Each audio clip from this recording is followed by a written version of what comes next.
Hi, I'm Dave Epstein. Welcome to Growing Wisdom on a beautiful spring day, and we are talking about a new foundation planting here.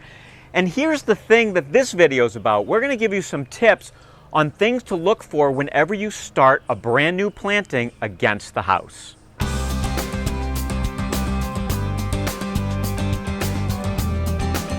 All right, first thing you've got to do with a planting like this is we've got to get rid of all the sod here, the grass. The grass has to come out.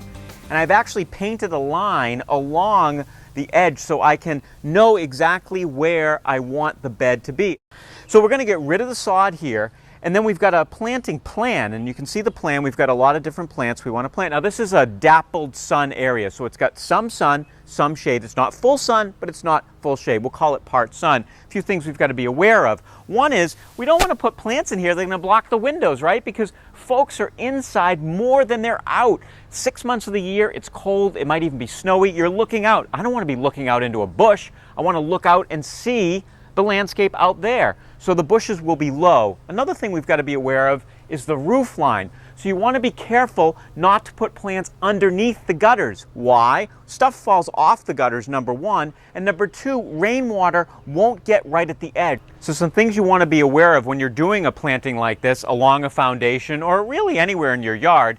Watch out for things like the irrigation control. So this irrigation, this is where all the irrigation controls are. I've got to be real careful about the fact that I don't want to put a plant here. Folks may have to get into this. I also don't want to dig too close because I don't want to do any more damage than I'm going to do as I plant all these new plants here. Also watch out for gutters. Where does this water go? I don't want to put a plant right where the water is because it may be too much water for that particular plant. So we've got to really think about all those different things.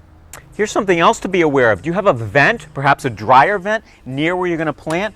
Remember, a lot of heat comes out here. So especially, believe it or not, in the winter, that's bad for the plants. You could actually start thawing this area and wake the plant up. When it's 20 degrees out here, it's 55 or 60 coming out of this. That's a problem. Don't plant your plants too close to the dryer vent.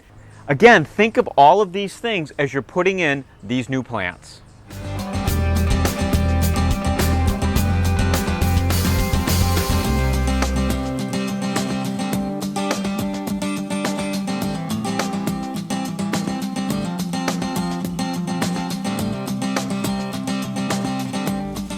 So these liriope here will get a purple flower late in the season, around late August, September.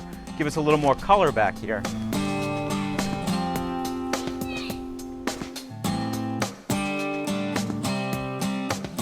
It's important when you're planting to remember things grow. So you want to leave them space to grow. Those azaleas are going to come out pretty far. I've got to be sure there's enough space between the liriope and the azalea for not this year or next year, but 5 years from now. I don't want to be pruning these too often. All right, so what we've got here are some of these great knockout roses. Love the plant, and they're hiding the window well. So eventually this will create a nice little rose hedge. It will hide that window well, which isn't the most attractive part of the backyard.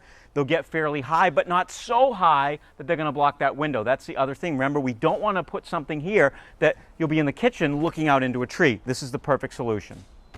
All right, so we're in the middle of the planting now. We've placed the plants. We've had to tweak things a little bit from the plan. Remember, the plan is paper, and when you get to the reality of being outside, you may have to move plants. You've got to look up, is there an overhang of your house? Do you have to move something out a little further?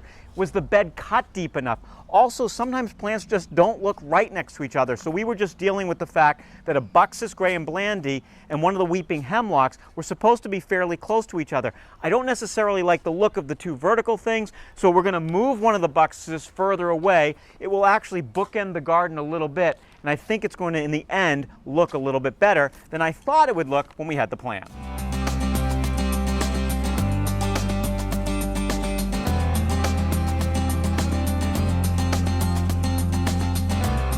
So everything's done. It's been a few months, and I want you to look down and see from the right, we've got that great weeping hemlock. In the front there, the variegated color is the variegated liriope. Behind it, framing up the window, we've got the azalea, and we've got a nice rhododendron in the little corner, Gray and Blandy boxwood, and some roses. And if you notice there's some spacing in between the plants, that's purposeful. If you don't like a lot of space, put some annuals in there. You can get rid of them every year as things grow.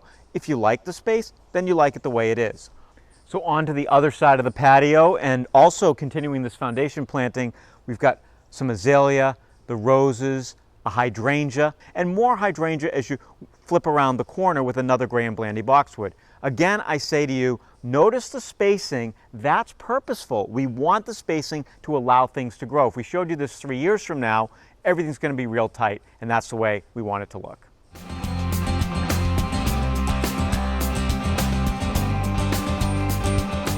All right, here's your summary piece of wisdom. One of the things that I really stressed with this video is leave spacing for things to grow. Believe me, you'll be much happier 2 or 3 years from now having done that as your plants expand. For Growing Wisdom, I'm Dave Epstein.